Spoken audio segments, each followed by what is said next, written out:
Loki, oh Loki, you have my curiosity. Hello there, I'm Anaji, and this is FMV Reviews. So today, we're going to be doing a TV show. So I'm going to be giving you that week-to-week content, hopefully. I've been kind of wanting to do this for a couple of different shows, but it's a lot, all right? I don't watch as many TV shows as I used to, but I've been giving the Disney Plus Marvel shows a shot. So here, let's get a synopsis for Loki Episode 1. So you have it where if you watch Avengers Endgame, spoilers, if you watch Avengers Endgame, you saw that when the Avengers are traveling back in time and trying to fix stuff, that at a certain point, Loki, when they were going back to the first Avengers movie, Loki grabbed the Tesseract, I think it's called, and he disappeared.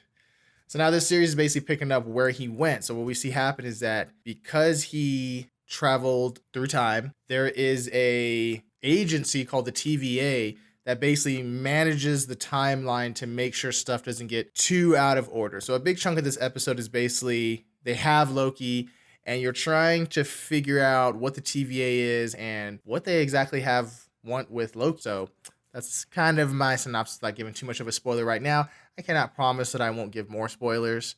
So this is kind of your final warning. Take a hint, take a hint. Y'all have seen some of my other Marvel reviews. I did WandaVision, I did Falcon, they're here. I put them here. And one of the things I kind of was wondering with their TV shows is if they would experiment. You know, Marvel's been fairly popular with their formula. These TV shows are definitely a way for them to experiment and play. And I would say, luckily with this show, they are playing and experimenting with their tone a little bit. And I do enjoy that. I think that's something they need to do. So let's get into it. Loki, the part of the reason I'm sure a lot of people are excited for the show is that Loki's probably one of the only memorable villains beside maybe Killmonger. And Tom Hiddleston has definitely made Loki a character that we love to hate. And when the show was announced, this is one of the ones I was definitely curious about because he's not a good guy, really. So I think Tom Hiddleston, it's great to see him be the star finally.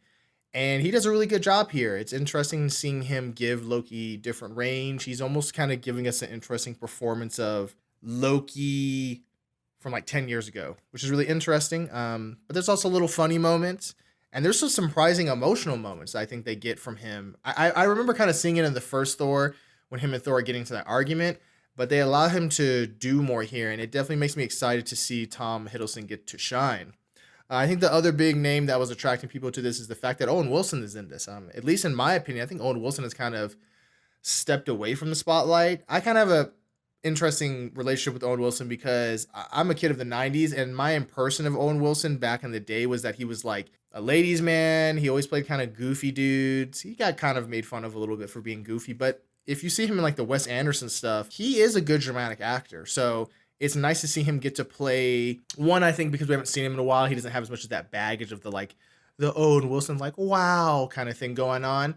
But yeah, he gets to kind of play a more low-key sort of, plays it with this low-key kind of energy of a guy who is very experienced at their job and they've seen a lot of stuff, so they're not really phased a lot. And I definitely enjoyed that. Anytime Loki and him are together, you can see premise of this show kind of come to life when those two get into interacting with each other. I will say with Marvel, it's still Marvel, so they're still learning. There's some of that tone-breaking character comedy stuff from Loki a little bit that feels kind of strange because Tom Hiddleston is doing such a good job of like Loki playing the reality of like what's going on, what situation am I in, that when it kind of stops for him to do these sort of goofy, jokey things, it doesn't always work. It feels kind of awkward, but I guess it's just something they'll get better at with time.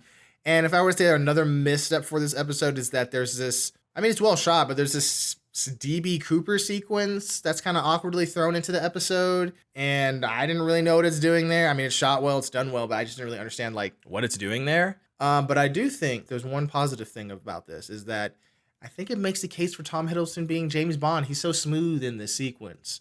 It just makes sense, right? It just makes sense. I know Daniel Craig, I know you're getting tired. Let Tom Hiddleston take. Yeah. And I would also say I like the fact that this show is playing with the lighting and the cinematography of Marvel. This show is definitely lit darker, and it's definitely lit a little more moody. There's definitely a little more of a visual style there that does not just feel like the normal Marvel fare, which I was digging. I was digging that. If I would say the biggest thing about this episode that had me intrigued was this agency of the TVA, or they manage time. And there's this really great sequence where when, as like an exposition thing, they have Loki watch this cartoon that basically explains what the TVA is. And I love the throwback animation. I definitely made me nostalgic for the cartoons that I used to watch on like Cartoon Network. But also they did an interesting thing where they like animated, it looked like a Jack Kirby's drawings from those old Marvel days animated, and I thought that was really cool. And I hope they get to do more of that stuff. I also dug the retro future of the TVA. The TVA has this sort of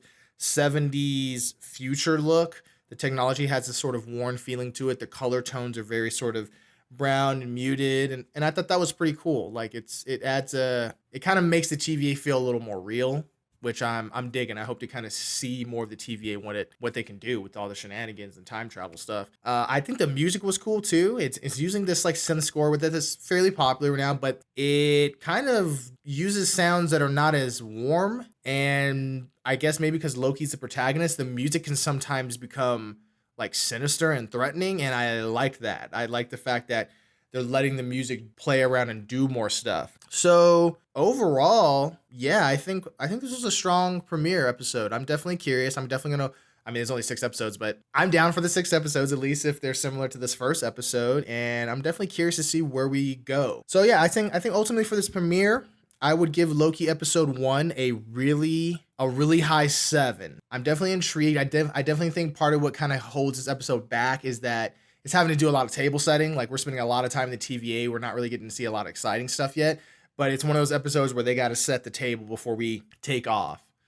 So yeah, let me know what you think of this Loki episode 1. I'm going to try to review each one of these episodes instead of doing a season wrap up, just talking about all the episodes. I'm just going to kind of go one by one, and let me know if you guys are digging this. And yeah, I'll talk to y'all later. Bye.